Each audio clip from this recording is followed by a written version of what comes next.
আসহাবুল মাইমানা বিশ্বনবী মেহমানদারি করতে পছন্দ করতেন। আমরা করি তো? মেহমানদারি করান? মেহমান ঘরে আসলে ভালো লাগে? খারাপ লাগে কার কার দেখি?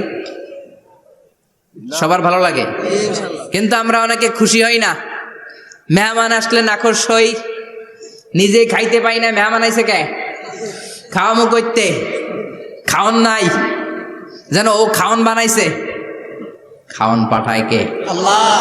রিজিক দেয় কে? গোটা বিশ্বের সবাই মিলে আমরা একটা চাল বানাতে পারবো নাকি?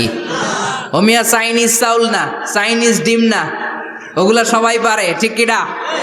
আল্লাহর বানানো ন্যাচারাল চাল, গাছের মধ্যে হওয়া যেই চাল, ধান আল্লাহ তৈরি করেছে, এরকম ধান, এরকম একটা পেয়ারা, এরকম ছোট্ট একটা কমলার টুকরা গোটা বিশ্বের সবাই মিলে বানাতে পারে নাকি? এজন্য রিজিকের মালিক কে? মেহমান আপনার রিজিকে ভাগ বসাতে আসে না, সে তো তার রিজিক নিয়ে আসে। সে আরো এসে আপনার রিজিকে বরকত ঢুকিয়ে দিয়ে যায়। চিল্লা এখন ঠিক কিনা?